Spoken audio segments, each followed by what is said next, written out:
Welcome, ladies and gentlemen, to another episode of the Den of Sin with James and Devin. Another episode, another installment of two nerds pontificating about cinema. Well said, well said. Is it? I don't know, but it works. Well, we got on the docket this week the filmmaker Brian DePalma. Thought we'd talk about some Brian DePalma for a bit. I feel like it's a great... obviously, Brian DePalma's storied career made him a lot of movies. But I also feel like he's a perfect subject to talk to, especially an early on episode, like as we're sort of still finding our footing with this podcast that we do. Just because there's so much to talk about, there's so much to sort of dive into, whether it's the good, the bad, the ugly, everything in between. But yeah, he's somebody I feel like, I think it's one thing that's really apropos is that if you are somebody who is interested in cinema and you start to get into cinema, De Palma is one of those people that sort of you find out is like filmmakers themselves are fan of De Palma. He's like a filmmaker's filmmaker kind of. At least he has been in his career. But again, he's had like a lot of ups and downs in his career. Critically acclaimed one moment, not so much the next. But yeah, he's again the sheer output of what he's done and the different kind of chapters in his filmmaking career are interesting. So I feel it was a great idea, and he's made some of my favorite movies ever. In fact, we will talk about that, but one of his movies possibly it's always up there in my top 3. So I'm super excited about this. I can guess which Devin, why don't you start off and tell people what?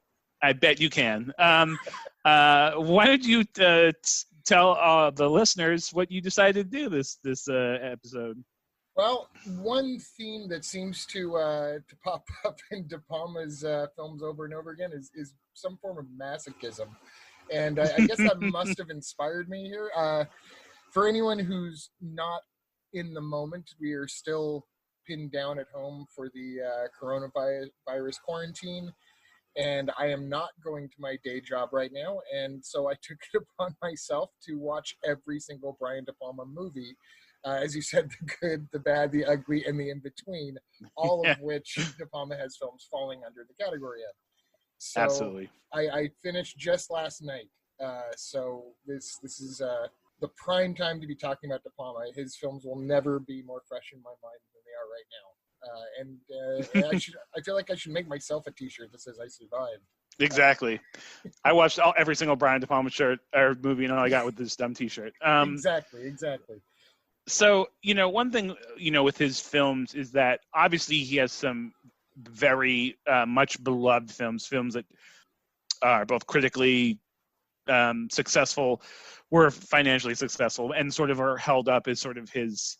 Like his best work, but weirdly, a lot of those movies aren't necessarily films of his I enjoy.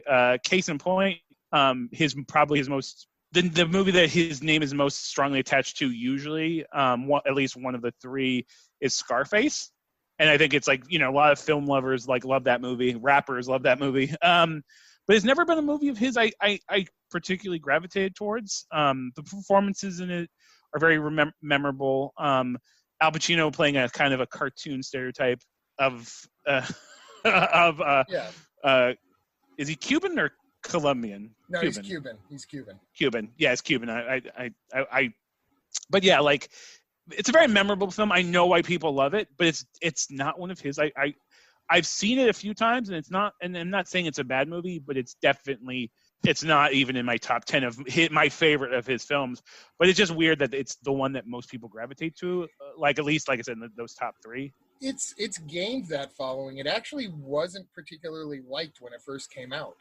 Well, that's something I was going to bring up with him as well. Like the fact that he's had a few of those where time has been kinder to his films than when they were first released. I was going to say Scarface has actually gained a lot in its popularity because of its association with hip hop, and which of course the film itself has absolutely no association with hip hop. It's just been kind of taken on as kind of the ultimate gangster. I mean, here he exactly. I will say the bravado, exactly. When they were re-releasing Scarface for one of its anniversaries, this was several years ago, there was actually talk at Universal, who produced the film or distributed the film, about redoing the soundtrack to be a hip-hop soundtrack to try to get more butts in the seats. And DePalma vehemently fought against this. And he was completely outvoted, but he was able to throw down his own original contract from the early 80s. This says I get final cut. You're not going to do this to my film. I love it. And I think he was right. I think that Scarface could really only be ruined by that. And it's not a statement against hip-hop, but leave the film as it is, and you would end up losing that, for lack of a better way of putting it, you would lose that Rocky montage in the middle of the movie. Yeah. I can't even remember. I don't know who the artist is, but that great early 80s power ballad that's playing while Tony's counting the money and showing off his tiger. And Yep. Well, that's the thing is, like, it's one of those films that it definitely works for what it is. People like, oh, it glorifies crime and criminals and all this, all those sort of tired arguments that come up with films of that nature, gangster movies and crime movies. But I mean, it's a very memorable movie. Like I said, it definitely has its faults, but Michelle Pfeiffer is not one of those faults, though. She's great. It's a very memorable movie, but it's definitely not my favorite. Another one of his, and this one is definitely, I think, is probably his most critically acclaimed. And I know I'm going to get flack from a lot of my people, whether it's friends listening to this or strangers, but one of his movies that I'm just not a big fan of is I literally almost just called it Public Enemy. It's The Untouchables. I know it's a good movie. I don't know if it's just my undying dislike of Kevin Costner, but I just cannot get into The Untouchables. I know there's some great moments in it, very memorable, very quotable movie, but something about it just gets under my. I think it might be just like I said, not a fan of Kevin Costner and his chewing scenery kind of acting. But I know people love it. I know it's a beloved film. I guess it was the movie of his where people are like, oh, remember how good Brian DePalma was in the 70s and early 80s? Well, here's the late 80s. He's critics latched onto him again. He didn't really live up to the hype with the film he made directly after. But, I mean, it was definitely a very popular film at the time. Are you a fan of Untouchables yourself? I am a fan of The Untouchables. I enjoy The Untouchables. I don't know that Sean Connery deserved an Oscar for The Untouchables as much as I love Sean Connery in it. Yeah. But I think that might be the only Oscar a De Palma movie has ever won. He himself has never been nominated for anything. Yeah.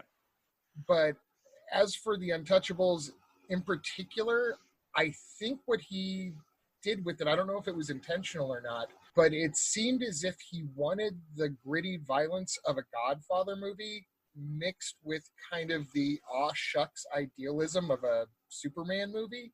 And it doesn't ever quite blend. I mean, no, it doesn't. Elliot Ness, I guess he has a character arc where, he learns from the Sean Connery character and starts to do things that are a little outside the law in order to get the bad guy. But he really never loses that aw shucks charm that he starts the movie with. Yeah. And I think that's really what keeps the movie from having any kind of a real balance. I'd say most people that like that movie probably like it because of A, Connery, and B, the visual style. Yeah, I agree with that 100%. Like any filmmaker, you have the ones that the movies that you love, and the movies of his you don't necessarily like. I think he had probably. Let me first start off by saying, unlike you, I have not seen the man's full filmography. I don't. Nor do I ever. I really don't. Yeah, nor do I have any intention to do it. I remember a year, I was probably in my mid-20s when I started really getting into De Palma films, and then, I heard his early films, like Readings, where it was like, oh, he worked with a very young Bob De Niro, and I remember being really excited to see those films. And Garrett. Yeah, and Garrett Graham, I'm a big fan of Garrett Graham. So, but I remember seeing Greetings. I don't know if I saw Greetings first or The Wedding Party first, but I remember not being as thrilled about it as, I mean, they're just, especially if you've seen like Sisters, and if you've seen Dress to Kill, you have a certain idea of who De Palma is in your head, this sort of Hitchcockian sort of approach, like neo-noir kind of filmmaker, and then you see Greetings and you're like, wait, what's happening here? Well, but not that they're bad. I mean, definitely a product of their time, I'll say. But are you a fan of those early films? Like, and again, he goes back into like his filmmaking. I like Murder a la Mode. All of his early, I have never seen. Like, I think I said Greetings or Wedding Party, whichever I saw first, was the earliest film of his I've seen. But are you? What are your? I have mixed feelings about them. Murder a la Mode, I will say, I saw for the first time this week because that was not one that ever really popped up on my radar until I was running the gauntlet. There's some interesting things going on, but have you ever seen a movie that just, it feels like a short film that somehow accidentally became an hour and a half? Yes, I have. That's a great way to put that. Yeah. That's Murder a la Mode. I would say The Wedding Party has a little bit of that to it as well, whereas yes. Greetings and Hi Mom are the first ones that feel like features, albeit experimental features. Yeah. And I saw them about 10, 15 years ago. I was having a couple of drinks with them, and I thought they were really funny and really experimental. And this time I watched them absolutely sober at like 1 a.m. and really had a hard time staying awake. Yeah. So I don't know whether that was me being tired or whether that was the movies. I will say that I enjoyed them. I liked Hi Mom better than Greetings. Yeah. There's all sorts of problems. I mean, he's definitely got sort of a, for lack of a better term, it's just kind of like a privileged white boy sort of attitude towards race at times. Oh yes, absolutely. If you want to see white boys I think using racial slurs in a way that they don't think is offensive, but is clearly offensive. Offensive. Yeah. Just a disclaimer for anyone that does go to those movies. They're worth seeing. They really are worth seeing, but they have not aged well beyond just the fact that we're not living in the 60s anymore. They've not dated well in terms of some of their attitudes. Yeah, I mean, I think, especially at that time, obviously we look at late 60s as being this sort of, the summer of love and, the sort of birthplace of a sort of more progressive America. But that's rose-tinted glasses of shit. Like, people still had problematic views on things, even people who, had the best of intentions. But also, like, I think De Palma, like, as a person at that point, he was a young man at that point, but I don't blame him. I think if you look back, I would hope okay.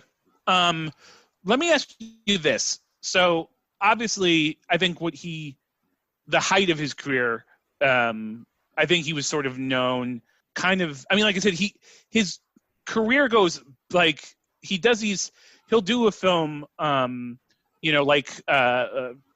Dress to Kill, but he precedes that with things like horror comedies and Stephen King adaptations. But he's sort of kind of in that, I would still call his golden era, which would be probably 72 to probably like early 80s for me. He definitely has that. I don't think it's. I think he's never shied away from the fact that he was definitely a Hitchcock, a fan of Hitchcock, and he sort of had a lot of the same, kind of. I mean, even like The Obsession, which I feel is one of his lesser loved films, even though I think it's a great movie. I actually really like that movie. Yeah, I did too. It's that he's. I mean, that's literally sort of even admittedly inspired by Vertigo, thematically and stuff, but. I think his first best movie for me, and one of my favorites of his, is actually Sisters, which is really where he sort of, that was the first movie that he sort of found that style, yes. And that he would sort of carry on through some more of his popular films. That's where Brian DePalma became Brian fucking DePalma. Like, exactly, perfectly said, moment. Absolutely. So, and I think he's at his best when he is doing that sort of psychosexual thriller / even though, like, like, I think straight up Carrie is his only true horror movie. I know like some people classify some of his other films as horror, but I mean, Carrie's the only one that's like truly horror. The rest of his stuff is, like I said, much more of a Hitchcockian thriller. Yes. You know, people throw around terms like neo-noir, but I definitely think that's when he's at his best. But I will say, as I mentioned, with that being said, my favorite of his movies, and you already know what it is 1974's Phantom of the Paradise, exactly. Which is a weird fucking screwball left turn for him. You know, and again, definitely at the time was not a successful film, was a giant flop. But, you know, I think, you know, has become such a blood film. You know, people have sort of embraced it for what it was. The music's great. I mean, Paul Williams is one of my heroes. I have a Paul Williams photo above my drawing desk. But you know, the guy that wrote the songs for the Carpenters, who hated rock and roll, decided to take on this horror rock and roll musical, and I love it. I love everything about it. I love the script. I love the directing of it. I mean, it's definitely not without its problems, but those problems become charming. There's definitely a charm to the movie. But it's one of those movies. I mean, this whole podcast could be talking about my love of Phantom of the Paradise, but I will save that. We might have to do one just on that movie at some point, because it's a worthy film. It is. So much fun. There's so much to like. Again, you know, you have a young Jessica Harper who, you know, one of the greatest voices of this. Like, you know, she didn't have a recording career. She didn't do a lot of musicals, but Jesus Christ, what a voice she had. You know, in like some of her other more well-known films, she doesn't sing in. She doesn't sing in Suspiria, but it's incredible because she has such a beautiful voice. But you have, you know, like I said, Garrett Graham is amazing in his Beef. I just love everything about it. It's such a weird movie, but I love it. It's such a product of the 70s.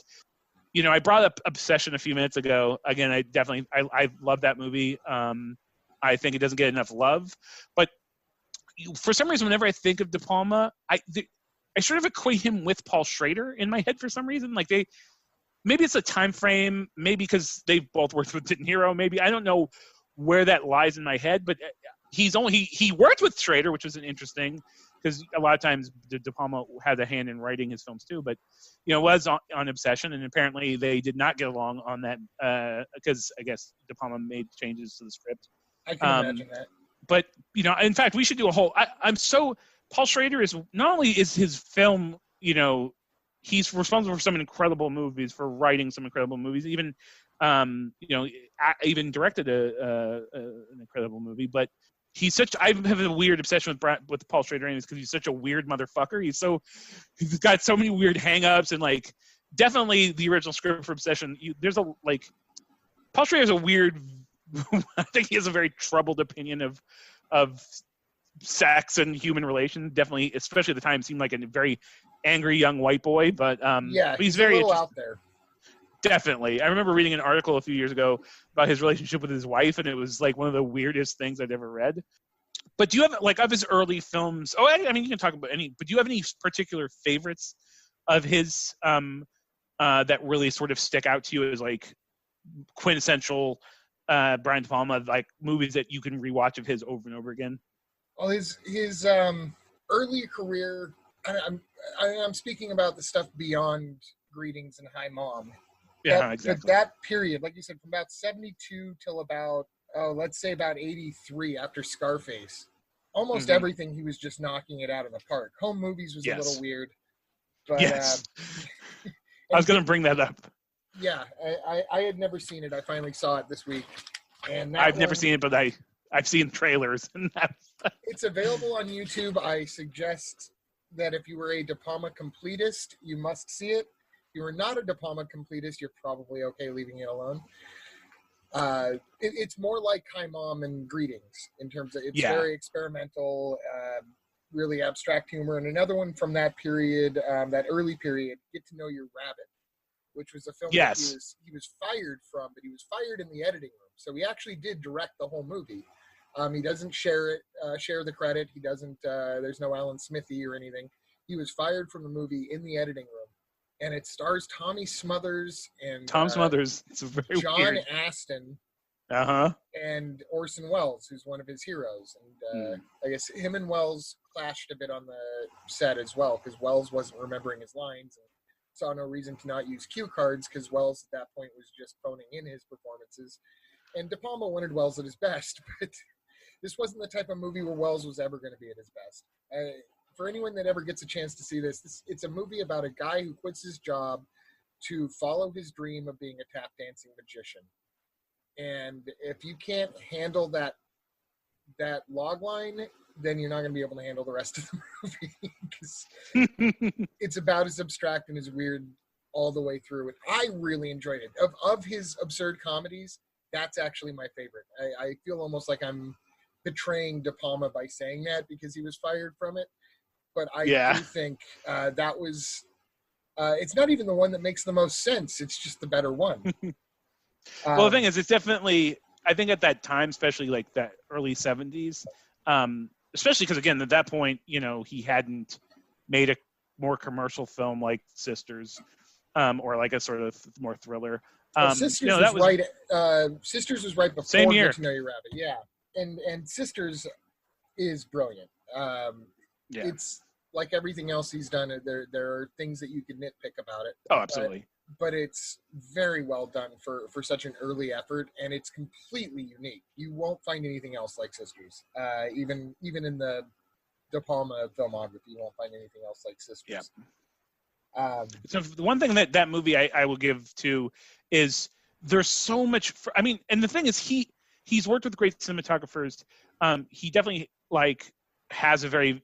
Well, we'll talk about some of his later films in that same category, but he's made some really great looking movies. Sisters is very unique the way it was shot, and there's a lot of weird camera setups and weird. I don't know, the movie's just very interesting looking to me. I remember I sometimes I watch a lot of movies while I'm drawing.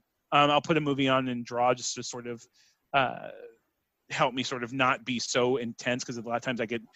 It's good to get lost in your art or whatever, but sometimes I need a little bit of distraction, so I'm not becoming obsessive about it. I'm letting it sort of flow.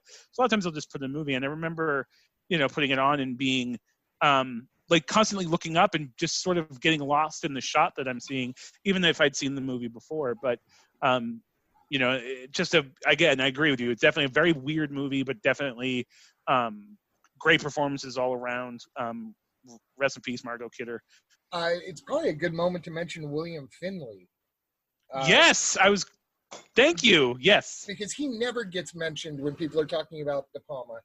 And he is kind of, as many people as De Palma goes back to work with again, Finley was the one, especially during those early years, he kept going back and back and back. So they had to have been very close in real life. Yep. And yes, and Finley does music for a lot of the early movies as well, and did the music for, of course, Phantom of Paradise, in which he plays Phantom of Paradise. Yes, exactly. And the thing is, as a huge Phantom of Paradise fan, every time he pops up, I remember the first time I saw The Fury, which we will definitely get to. I remember holy shit, it's William Finley, because he's so weird looking that he just stands out. I mean, literally, he's the first time I see him, he's just in a phone booth, and your eye just goes to him just because he's so fucking weird looking. But yeah, it's a weird, and I thought he definitely had his own weird charisma, but definitely wasn't used outside of De Palma films. But he's sort of, they're almost, if I think about William Finley, you have to think about Brian De Palma. So yeah. I'm glad you brought that up though, because now it does give me a chance. So obviously Carrie, there's I would say you have Carrie, you have Scarface, you have the Untouchables. There's a few of his movies which people would be Brian De Palma says movie is, Carrie, or it's this. I do love Carrie, of course. I think it's a great movie. Performances in it are great across the board. The change of ending was one of those cases where the movie ending is more memorable than the book ending. Of Brian De Palma's telekinetic teenager movies, I actually like The Fury more than I like Carrie. Carrie's a great movie. Obviously it's a classic. I love it. But something about The Fury really works for me. First off, fucking great cast. You take that same sort of psychic teenager, but instead of, doing it repressed sexuality and repressed femininity and all this, those kind of takes on it. It's more of a espionage thriller. which Yeah. I don't know why, but works for me in The Fury. It's just really memorable. It's some really great moments. It's hard for me to be a fan of Douglas, knowing some things that have come out, in the past few years. Don't want to bum out this podcast, but just the allegations about him and Natalie Wood and just being kind of a piece of shit makes me not want to like Kirk Douglas, but he's still a great actor and the movie's really good. So I'll leave it at there. But I feel like The Fury is one of those movies, especially for like horror movie fans. And again, it's more of there's some horrific things that happen into it. And like I said, definitely has a sort of similarity to not just Carrie, but other kind of films in that same nature, telekinetic, pyrokinetic, telepathic ESP sort of based thrillers, horror movies, whatever. Like I said, this is definitely more of like a weird espionage thriller than it is a horror movie. But I would definitely say if you're a horror fan, you should see it. It's got, some really crazy sequences in it. But if you like Scanners, you should see The Fury. Yeah, that's what I was gonna say. Thank you. That was literally I almost said Videodrome, but I'm like, nope, that's not Videodrome. What is the movie I'm thinking of? And it was Scanners, which exactly. And that's the thing is, it's actually I've had that triple feature in the past of The Fury, Scanners, and Carrie. Scanners fucking. People only know it for the GIF, the head blowing GIF moment. But dude, Michael Ironsides is such a bad motherfucker through that whole movie. Such a great movie. Thanks, Cronenberg. We'll have to do Cronenberg next year. It was absolutely the options on this one were either Cronenberg or DePalma, and I actually went with DePalma because I felt that the divisive nature of his career would be more interesting for this. Absolutely, and that's the thing is exactly that's why it's not as much as I love talking. Gloriously about movies I'm a huge fan of. Sometimes it gets a little boring, and sometimes you want to shit talk a few movies. Well, it's fun with De Palma because we did another episode about Burt Reynolds, and Burt Reynolds is someone else that you can call divisive. People do tend to love him or hate him. Exactly. But with De Palma, it's not just love and hate. There's like one camp that wants to canonize him as a cinema saint, and then the other camp wants his entire filmography stricken from the record. Yeah. For real. So, for I think if you talk to a lot of quote-unquote film fans, I definitely think that the movie most people bring up as like their favorite is probably Dressed to Kill, and specifically very influential movie. Definitely a great movie. But great Hitchcockian sort of style, like I said, psychosexual thriller. But the movie of his in that same vein that I gravitate to because it was a movie I grew up with. And when I say I grew up with it, I mean my mom loved the movie, but I had to watch it when she wasn't watching because there's a lot of titties in it. But was is the movie Body Double. I knew what you were going to say when you said titties. Exactly. My mom loved it. It was on HBO all the time. But it was a movie like I remember being weirdly obsessed with. Brian DePalma had directed the music video for Relax. Relax by Frankie Goes Hollywood. Yeah, exactly. But and it's there in the movie that it's a prominent thing in the movie. But so as a kid, I found that really interesting. But I found a young there's my brain fart with names again. Melanie Griffith, a pre-boob job Melanie Griffith. Very compelling as a kid. I know her look, that short white blonde hair kind of look that she has throughout the film. And I don't know, she had a very strong, memorable presence. But I remember just being honestly very intrigued by the movie, and it would kind of gave me some weird emotions. But it's a very interesting movie. Craig Wasson, really, I think he's only really known for two movies I enjoy, which is this and Nightmare on Elm Street, Part 3, Dream Warriors. But he's a very weird guy. Like, he's a weird looking guy, not a typical like handsome leading man. But he's a slightly more handsome version of Bill Maher. Exactly. I've had that exact thought before. I'm like, oh, he's kind of a less slimy looking Bill Maher. But yeah. I'm glad you mentioned Body Double, though. Yeah, I think it's one of his movies that I probably have seen weirdly like more than a lot of his more popular films. like I said, it was on. I remember as a kid growing up, it was on HBO all the time. Even years after, like, it came out in early 80s, mid 80s.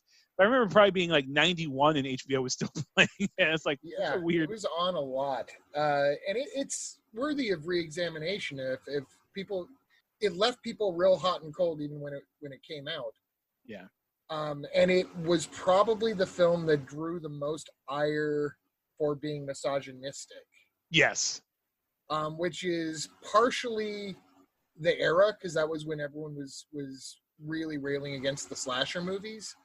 Mm-hmm. And some people were wrongly categorizing Body Double as a slasher movie.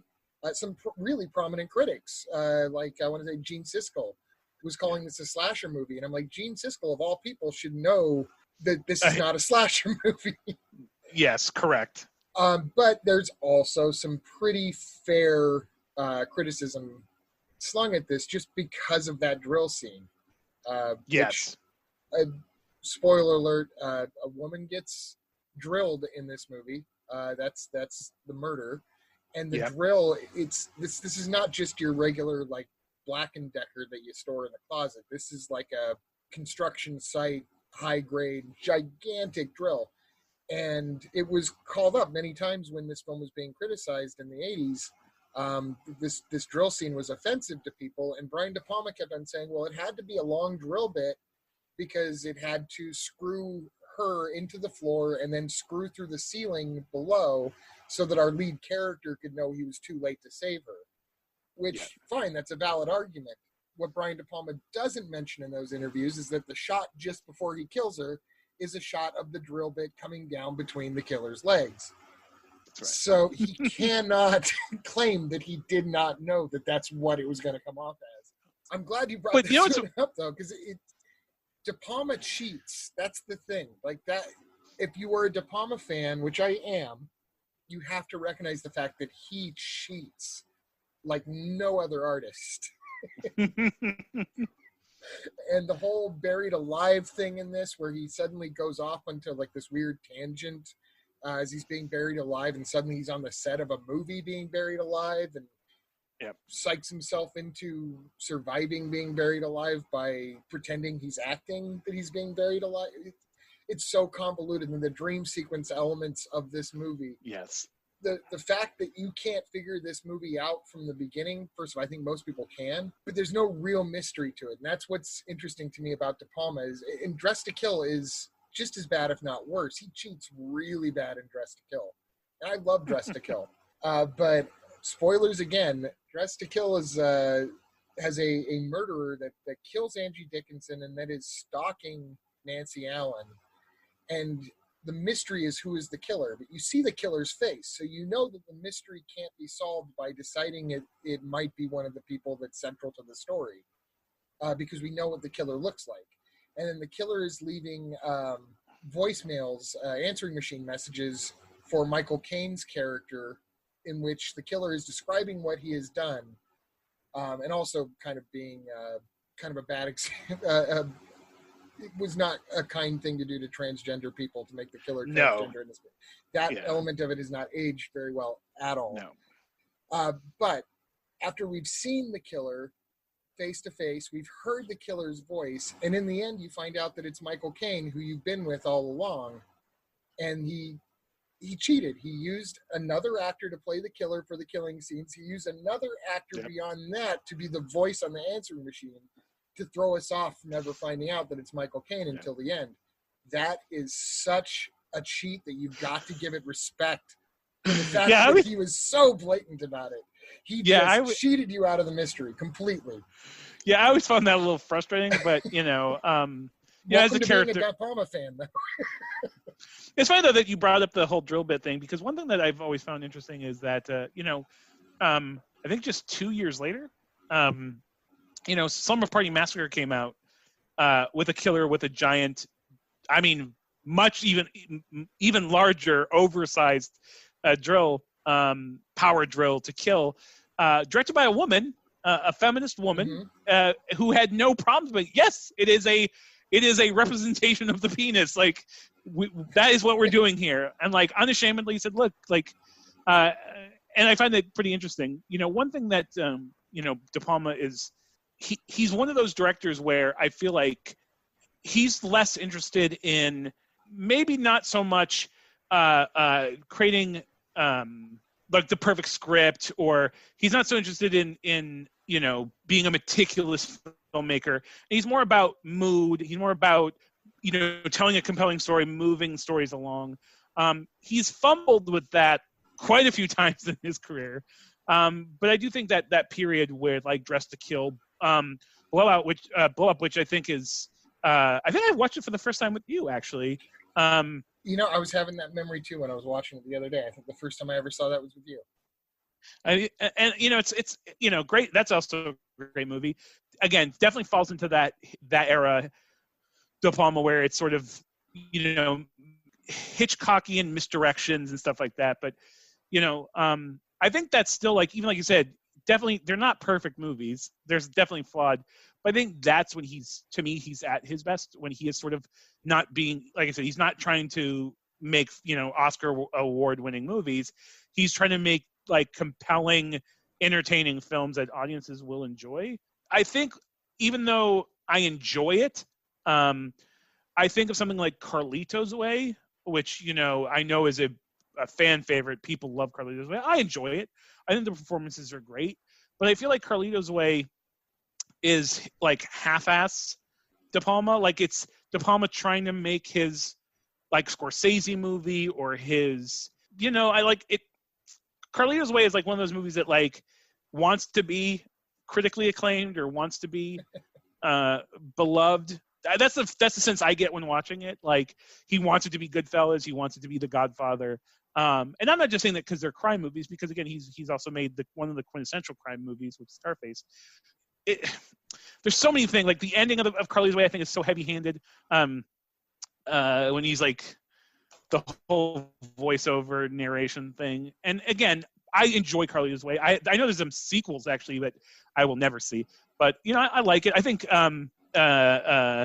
Sean Penn is, as, like, his lawyer, is the whole makeup and hair thing they did with Sean Penn, which is very un-Sean Penn-like. But, like I said, there's a lot of things I like about it. But to me, like, I think a Carlito's Way is far less interesting to me than, like, say, Blowout or Body Double, or, maybe one of his films that's not as beloved. It feels less personal. I know what you mean. He's in his element when he's doing the thrillers, and you feel like he's doing the other stuff not because he doesn't care, or not because he's not interested in it, but because if he does one of these, maybe they'll let him do another one like he wants. Yeah. Well, the thing is, like I said, I'm sure people do love Carlito's Way. It's not. I love Carlito. I'm really a big fan of Carlito's Way.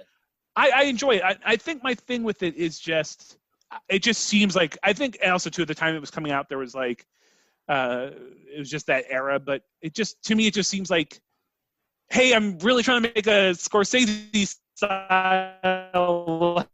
I don't know. There's just, I'm probably projecting my own thing with it, but to me, it just seems more like less, like you said, and I think what you said is perfect. Like, to me, it seems more like he's making this movie to make that movie, and it's not like a personal thing. It's not like a vision he has, or like some interesting concept that he really wants to make a film out. It's just like a gangster biopic or whatever. I will say something about Carlito's Way, though, that I can't say about any of his other films. It's the only film that has a legitimate love story in it. Yeah, I can see that. I think Scarface does have a love story, but no, she's on coke and he wants to fuck his boss's wife. That's true. That's true. That's a good point. He wants it for the power. I didn't realize you were such a romantic, Devin, but that's nice. I can appreciate that. Well, but that's the thing about De Palma, is that in every movie, even the good guys, for the most part, sex is just fucking. Like, that's all it is. And I'm not being judgmental of that. That's just what you expect from a De Palma film. In Carlito's Way, there's that whole, first off, he really has to fight to get the girl in Carlito's Way, because he's just coming back from prison and he left her behind in prison. He broke up with her before he went in. Yeah. And she's not so quick to come back to him. So it's not like she's hard to get like Michelle Pfeiffer in Scarface because she's married to the boss. Yeah. And it's not that she's a cold bitch and that she's playing with Tony, the way that she did in Scarface somewhat.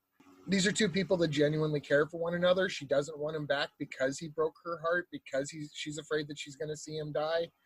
And the scene where they finally do get together, and worthy of pointing out that Carlito had plenty of chances to get with other girls right fresh out of prison and only seems interested in going back to Gail, played by Penelope Ann Miller. Yeah, Penelope Ann Miller. Looking super attractive in that movie. Looking great in that movie. And Yep. The scene where he shows up at her door and she has it locked with a chain and he wants to come in so bad, and she finally says, then you're just going to have to break the door in. And she walks away and she starts kind of doing this little striptease thing. Yeah. And when he bursts through the door and breaks that chain, it's yes, it's about the fucking, because it's a De Palma movie. They really do go into something that's passionate from that point on. And the rest of the movie is about him wanting to run away with the girl, not about him wanting to get the girl as a status symbol. Or, that's very true. De Palma is the master at hookers with a heart of gold, or porn stars with a brain. And it's it's always something that's hypersexualized, even fetishized in a De Palma movie. And I can see where a lot of feminists don't like him, and I think that he comes upon that fairly honestly. I think that there's a lot of reasons for people to not like some of the elements of these movies. Personally, I still like a lot of these movies, but I see the angle. And I think Carlito's Way is an exception because it does have a love story. That's it's funny. It's one of those things that I think. I mean, with Pacino, like I'm probably not the only person that's constantly offended by him constantly playing Hispanic people. But he's such a good actor. Like it's fine. Like I said, that casting definitely wouldn't happen today. But no. But again, it has this weird sort of like a sort of weird. He's looking for redemption, and he's finding it through like love, and that's an interesting point.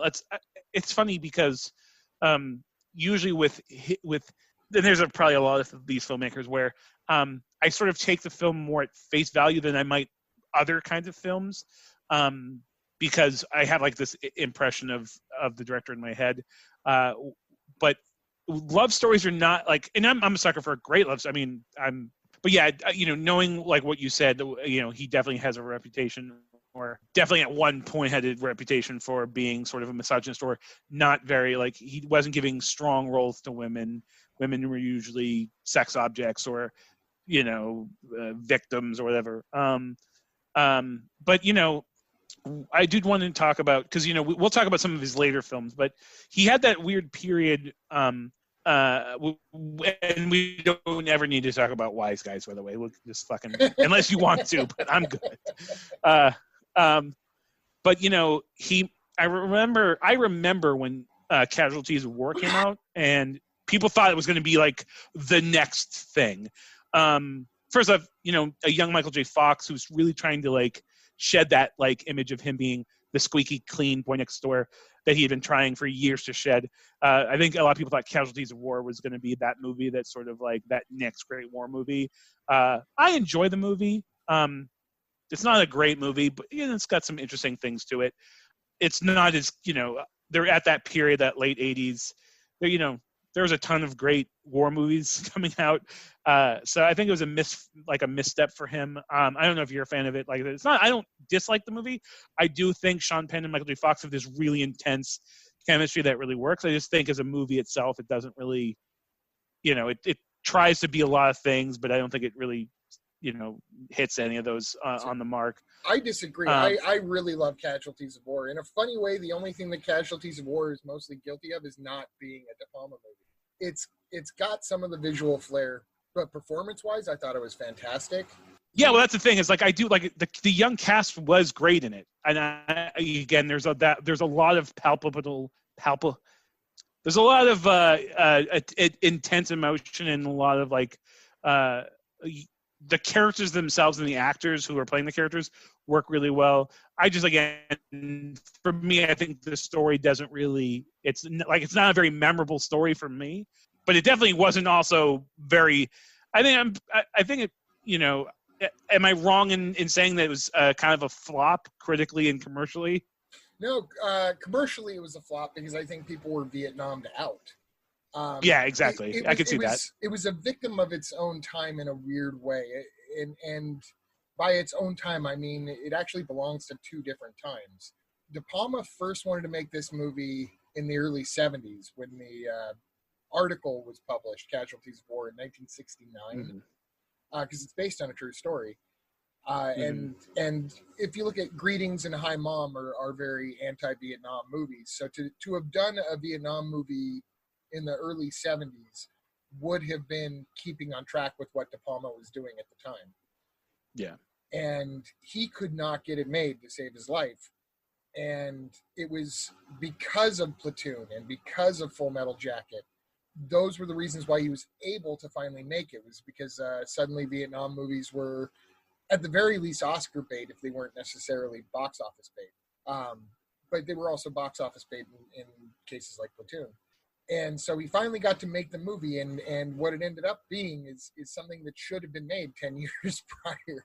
Yeah. It probably would have had a lot more of an impact. And it was critically acclaimed at the time. It was never nominated for anything, but it was generally one of the movies that critics were more kind to in his filmography. And not just later. Like Scarface got its fans later.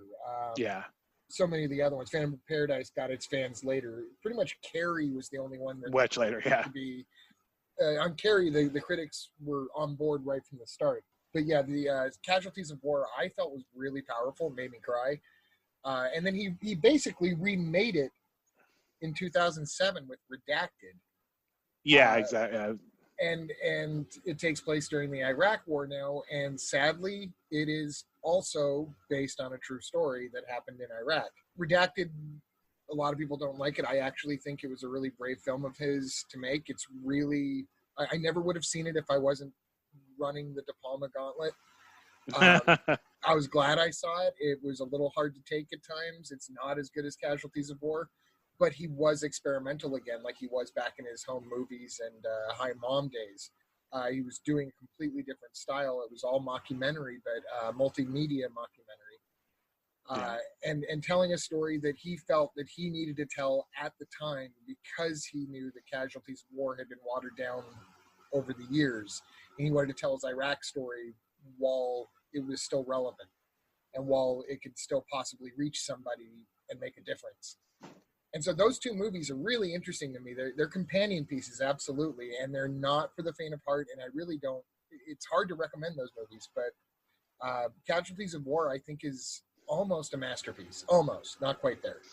Interesting. The thing is, too, I think one thing as we were talking, I think I think part of the reason it maybe didn't do as well, besides, again, like exhaustion from – fucking emotionally disturbing war films was I think also audiences at that time just didn't want to see Michael J. Fox in that role, and by '89 at that point Michael J. Fox's like film career was pretty much on its last leg. But it's definitely one of the things, like I've never gravitated towards war. Like there are fans of war movies, World War II movies, Vietnam movies. It's never been something I've been like really drawn to. I think because they do kind of maybe, like I said, it's seeing like the Vietnamese people like murdered, raped, and war crimes, and these young soldiers, like it's just a very depressing subject to begin with. So I think for me, war movies have never been something I've super gravitated towards. But it's definitely, like I said, I haven't probably seen Casualties of War since the early '90s. But I do remember being really affected by the tension amongst the actors. So one movie though, we've talked about off podcast that I saw it in the theater. I was really interested in. Again, my mom was a big fan. She was just also a big fan of John Lithgow. It's Raising Cain. What are your feelings on Raising Cain? I'm so glad you brought this up because this is one that everyone should know about at this point. Because the film, it was just like so much other De Palma. De Palma fans tended to love it when it came out, and his detractors really didn't. It was very confusing for anyone that hasn't seen Raising Cain. John Lithgow plays a character with multiple personalities. He's of course John Lithgow is playing all of the personalities. there's a lot of confusing things to it. Like Lithgow is also playing his own father in the movie, and you don't know whether Lithgow is playing the father as one of the personalities or what. Until the end, you don't know if it's a real person or what. It really threw people off. And the reason I'm glad you brought it up is because Shout Factory has recently put out a Blu-ray of this with a director's cut. There's a great story behind the director's cut. A fan, the guy's name is escaping me. It's not a name that you would guess. I but look it up. You can find it somewhere. Just look up Raising Cain fan edit. He found out that Brian DePalma, at the last minute after a bad test screening of Raising Cain in the early 90s, he changed the order in which the scenes were presented. He had originally planned it to be almost like Pulp Fiction in the way that it's split up into different pieces because it matches the split personality story, that it would be kind of split up. And this was pre-Pulp Fiction, so nobody was thinking that this was a normal move at the time. Yeah. It still really isn't, but there is, kind of pre-Pulp Fiction world and post-Pulp Fiction world in terms of linear storytelling. And so De Palma, at the last minute, changed everything and put it in the chronological order in which the events occur. And that's the movie that went to the theater, and people really didn't like it. This fan took the movie and took an original screenplay that he had gotten a hold of. I think it was the second draft of Raising Cain and screenplay, and re-edited the movie in the proper order that De Palma had always intended. And he just did this as a fan cut. He posted it online, said, I don't want any money for this. I just think it's worth people taking another look at this film and see how De Palma really meant it. It has no additional footage. It's only edited together using the bits and pieces of what existed on the Raising Cain DVD that he used. And when Brian De Palma saw this fan cut, he decided this is the director's cut of the movie. And De Palma himself will not allow this movie to come out on Blu-ray or any future home video media without including the fan. That's so insane, man. It's like a film nerd's wet dream. That's crazy. So, and again, though, I think it also says to the power of, I think film editing and film editors do not get their full respect because, a film is literally its edit. It's how you edit. You can film the best movie ever, but if its editing is shitty, the movie's a shitty movie. So, yeah.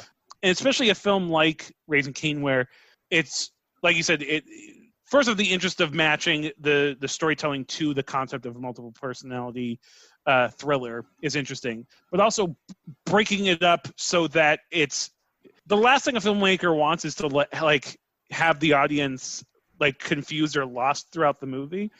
And something like Raising Cain, where it is, again, it's a thriller. It's a you have to be engaged, you have to be along for that ride, like you would, I guess, in any movie. But I know you told me that before we've started filming. I really want to see it because now I'm super curious because I've only ever seen the original cut. Like I said, I saw it in the movie. Like I said, my mom was a big fan of that movie as well.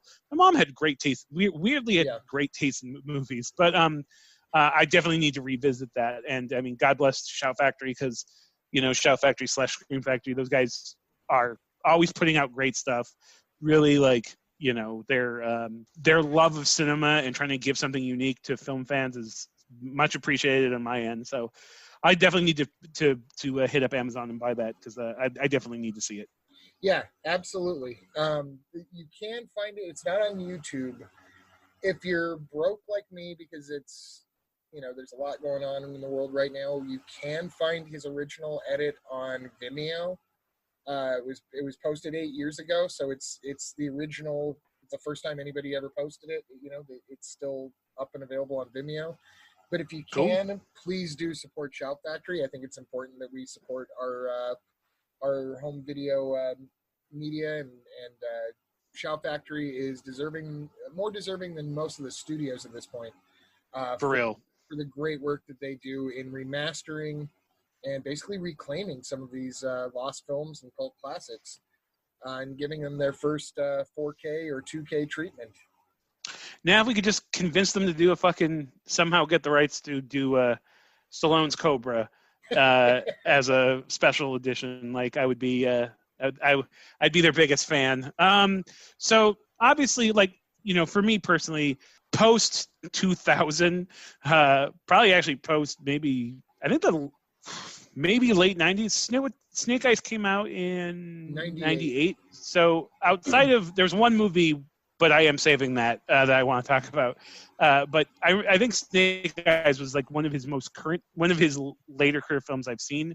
I didn't see Mission to Mars. I didn't see Femme Fatale. I remember when Femme Fatale came out. To me, it looked terrible, and then I found out Brian DePalma directed it. It almost broke my heart. I think I actually have friends that actually like Femme Fatale. I've never seen it, so I shouldn't talk shit. I just remember seeing the trailer for the first time and being like, "Ooh, that looks like a fucking stinker." Maybe it's good. I don't know, but definitely didn't. The trailer didn't do anything for me. You've went through and watched all his films. God bless you. I'm glad somebody had to do it, but definitely his later career. That's actually, I did see Lucky You. And nah. But I didn't see Mission to Mars. I know that when that came out, it had, I remember when it came out and I know people saw it.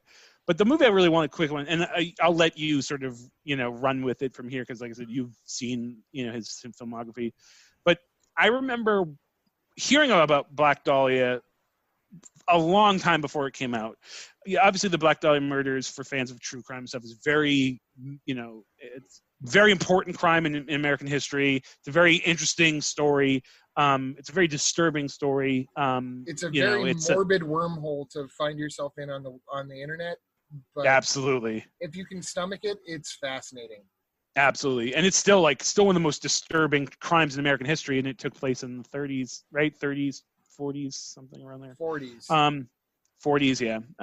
Early 40s, I think. But but I remember hearing it was coming out and that Brian DePalma was doing it. I was like, holy shit, like this could be amazing, and being super stoked. And I remember even seeing, like promotional images, and the movie looked great, and I was like, oh my God, this is going to be amazing. I have never walked out of a theater more fucking disappointed in my life than when I walked out of Black. I remember actually being, I'm not even kidding, I was fucking angry. I walked out of the movie angry. Like I was so like, what the, and it's a beautiful looking movie. Stylistically, it's one of his prettiest. It's fucking great. Yeah, absolutely. I forget the name of the cinematographer, but dude, visually, nothing bad to say about it. But what a fucking meandering piece of shit. And I still, to this day, when I talk about Brian DePalma, eventually my brain goes to Black Dahlia, and I still get mad. I still get mad at how fucked up, especially because, again, it's such an interesting story.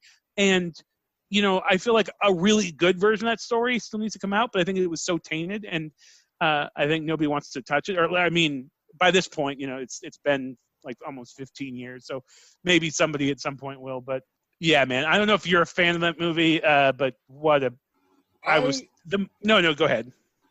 I had actually seen nothing by De Palma post 1996 with Mission Impossible, which kind of interesting, just to throw this out there. It's his most successful film financially was Mission Impossible, and here we are doing a full hour on him, and I really have nothing to say about it. Yeah. Nothing against it. I did watch it. It's still the same movie I saw in 1996. But I'd always wanted to see Snake Eyes, and I'd always wanted to see the Black Dahlia. So I finally got to see those two. And I did discover those two things do have something in common, in that they were tampered with by the studio. So yeah, I do. I mean, I know Black Dahlia had massive. Like I said, I remember when it was coming out, I was very much on top of all the news when it was coming out. But see, I didn't know that about Snake Eyes. I know people hate Snake Eyes, or people are very down the middle on that movie. I'd love to hear your take on it before I share mine. I think people are allowed to hate the ending of Snake Eyes, but if you hate the first half of Snake Eyes, you don't like movies. Yeah, I've actually seen people bring up their hatred of Nick Cage for this movie, which neither of those things make sense. No, Nick Cage is so good in this. He's so great. I mean, he's great. People who don't like Nick Cage don't understand brilliance. They don't understand a real artist. But yeah, I mean, it's so. I mean, to me, it's like so over the top. De Palma, like it's so. The it's first definitely shot like is 20 minutes long. Exactly. Yeah. I mean, but I really enjoyed it. Yeah. The ending is yes. I agree there. But and I really liked it. The studio tampered with The ending. Yeah. Yeah. But it's definitely one of those movies that people bring up as like deriding DePalma is like, oh, look how shitty he got when he was older. And I was like, that one still holds up for me. Like I said, again, I shouldn't talk because, like I said, I haven't seen Redacted. I haven't seen Passion. I didn't see Mission to Mars. I didn't see Femme Fatale. He has, what is his last one? Was it Domino? Domino. Who's even in that? A couple of people from Game of Thrones. I oh yeah, Game of Thrones. So I didn't recognize anybody. And I actually want Nicolaj Coster-Waldau. I don't know. Jamie Lannister, basically. He's the guy I want to play Dr. Doom because he's like handsome and regal, and he actually has a weird Eastern European accent. So I can see that. Yeah, that tracks for me. But did you enjoy it? I didn't hate it as much as a lot of people did, and I will say this for the record: I did not hate any of the De Palma movies as much as most of the haters did. There's usually something redeeming about each one that I saw, and with Domino, he was one of the more redeeming factors. But it felt like he was phoning it in at that point. You could tell that he didn't have the money that he wanted. It doesn't feel quite like a De Palma movie.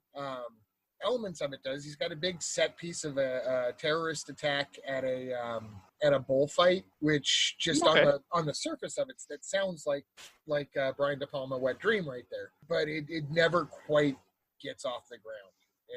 And so what Domino, I say, is one of the top 5 most disappointing De Palma movies out there. Well, I think I read an article recently that said he's done with Hollywood, right? He doesn't have any plans. I think he hasn't made a movie in the United States since Mission to Mars in 2000.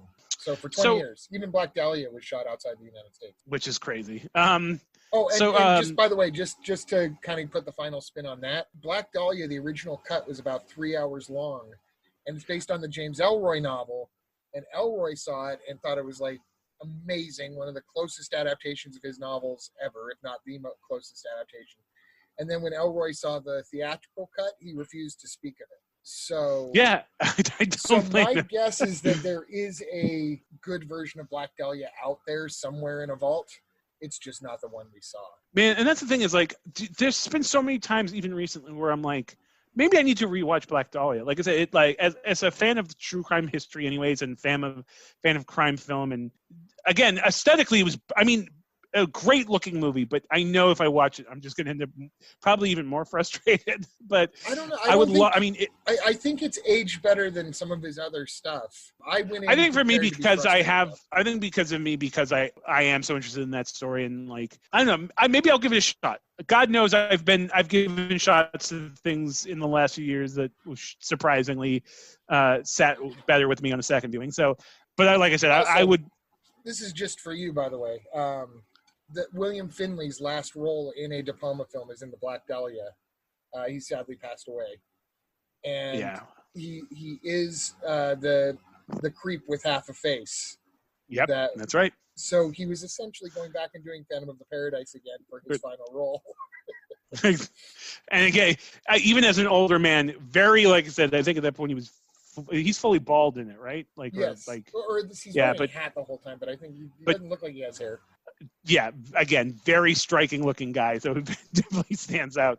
But yeah, like I said, as I say, I wish I would love to see a re-edit of it that redeemed it, because God knows I would be the first to see it. But I definitely feel like, you know, as a filmmaker, if you're not taking chances, or if you're not failing, it means that you're not really trying. Like, obviously, I think that's an adage that I feel is pretty true. And you know, if you're really an artist and you're trying to really stretch yourself or challenge yourself, you should be taking chances, and you should have fumbles, because a lot of people think filmmaking is this like easy, like, oh, you just get some money and get some people together. It's a very, especially a film that works artistically and pleases a wide audience, is almost an impossible thing to do. But you know, it's one of those things where, like, I would never want to say like, oh, he started phoning it in, and because you don't know what. You know, again, like you said, studio interference and the things working against you. But it is one of those things, like, sometimes people get burned out, or they just don't have the same inspiration, or, sometimes they just literally lose their vision or whatever. But for me, Brian DePalma will always be like 72 to like 84, as far as like the best of his work for me. Yeah. But God bless the dude. Like, he definitely he's given us a lot of interesting movies. Like I said, gave me one of my favorite movies of all time. He's one of those guys. Paul Schrader, which I feel like we should do an episode just on Paul Schrader. He's for a weird, cantankerous old dude with a lot of weird hangups. One thing I've always liked, one thing that's kind of sat well with me, or kind of given me a smile, is that he has had some like later career, with First Reformed. I don't know if you saw First Reformed, but fucking great movie, really good movie, great performance. Ethan Hawke is, I feel like he's one of those guys that he won't get his love until he's died. Not that he's not like well liked or whatever, but he's not given the credit that he should be given though. Yeah, he's so good, and I actually really like him he just seems like a cool dude. But after some stumbles in his career, knowing that like he was able to make First Reformed, which is a very personal film. Like I said, you watch it, you can definitely feel like this is Paul Schrader trying to say something or do something. But I'm always happy to see that. Like, to me, like, in a perfect world, De Palma would have one last great, like real great Hitchcock style erotic thriller in him that really sort of like, was able for him to go out on a high note. And for instance, that's probably never going to happen, but God bless him. He's given us some great movies. Passion comes close to that, by the way. Passion comes the closest to being the old De Palma. I was going to ask about that. So I mean, I remember hearing about when it came out, but I don't know too much about the film. I know that I'm not a Reese Witherspoon fan, so it's not Reese. It's Rachel McAdams. Or Rachel McAdams. Actually, I'm glad. Thank you for correcting me. But yes, I'm not a Rachel McAdams fan either. But although she's a good, I mean, there's just some of those actors and actresses that just don't do, like, kind of irritate you. She's just that one of those things. Who else is in that? She's the only face that I recognize. Oh, Noomi Rapace. That's the one. She's actually pretty good in it. She's the star. Yeah. McAdams is actually the villain. And I would say, if I'm looking at all of the De Palma films objectively and not basing it on what year it came out, I think we do have a tendency to romanticize the earlier films of any artist. Always. Absolutely. I agree 1,000% with that. I would say that Passion is as good as Obsession. We just give Obsession the credit because it was earlier and had Cliff Robertson. Exactly. But Passion is kind of on that same level. It's not really particularly erotic, even though they kind of try to be at points. And the story, in true De Palma fashion, he cheats. He cheats really bad in Femme Fatale too. He's consistently cheating, and if you can't take the cheater, then you can't take De Palma. And so funny, so many of the things that he does that people don't like are things that I would hate in another filmmaker, but I give De Palma a pass. And in trying to wrap this up here, I will say I give De Palma a pass because I think while some directors, famously work with their actors, I think that De Palma writes his characters to be stereotypical, which is why he gets attacked for, misogyny and occasionally racism. Mm-hmm. It's because he's writing stereotypes, because you're not supposed to care as much about the character as much as you're supposed to care about the visuals. Yeah. And I think it'd be an interesting and worthwhile experiment to take a De Palma film, watch it on the best TV or project it on the best screen you can, and play the score and the sound effects, but drop the dialogue entirely out of it. And I'm willing to bet that somebody who's never seen that movie, watching the movie in that way, will be able to tell you point for point what the plot is for that movie, based only on the visuals. He is a cinematographer's director, and he is an editor's director. He is not an actor's director. Yeah, I would definitely. Yeah, I think you were nailed that 100%. And I think when you can understand that about him and understand that he doesn't care that he's cheating, he's just a magician showing you his trick. The sooner you can get over that and watch his movies, not in an elevated way that's separate from other movies you watch, but just understanding that he's not making the movie the way you're used to people making movies. and view it objectively, then I think you will start to forgive him of some of the things that you might have thought were crimes before, and start to see that he is a relevant artist. He's just literally to a different drummer. Well, again, like I said, I definitely feel like, to me, that's why I think that kind of, again, I keep saying this, but like his sort of, his Hitchcock fandom sort of, like that part of his career when he was really definitely more known for making his erotic thrillers and those psychosexual thrillers. Again, I think if you were to say Hitchcock films work best as moving images, definitely a case could be made that he's not a people person. He probably doesn't really even like people. And I'm talking about Hitchcock at this point. Yeah. But it didn't matter because for his, it was about the mood, it was about atmosphere, it was about the way the story moved, and it was about the way the movie looked, which I think that, I mean, you know, film is still a visual medium, and I think, like, you know, that definitely has its place. I think, you know, some of the Kubrick, again, not exactly actor's director, even though he's had fucking amazing performances in his films. I think he's more about the actor as a tool, actor as a means to an end. The one thing I will say before, you know, and I'll let you wrap it up, but the one thing I will say about De Palma is I think, you know, for a guy who, like I said, definitely had a very uneven career, I still think, you know, I think of like what his films have done, whether it was Scarface, whether it was Carrie, whether it was, for me, Phantom of the Paradise, he really did, he had films that really influenced, you know, other filmmakers. He definitely has very important movies.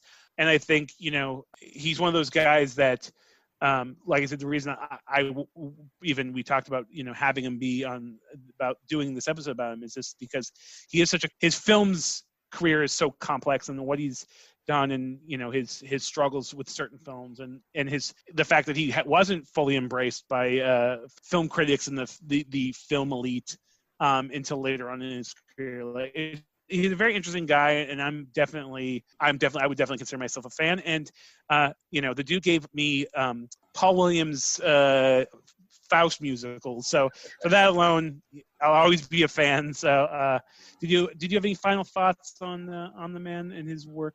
Just to say that I'm a fan, and that I find him endlessly fascinating, because I'm not a lover of every decision he makes, but I will fight to keep his name relevant. I think that he's always going to be a good mention, and I think that I think he has it in him to do another great movie. I just hope somebody gives him the money to do it. Yeah, I mean, I think I read an article that said, I think he said himself he'll never make another movie in Hollywood again, which, like I said, doesn't mean he's not going to make a movie, but, you know, in the Hollywood system. But, you know, like I said, I feel like well, he's hinting at a movie that he wants to make that targets people like Harvey Weinstein.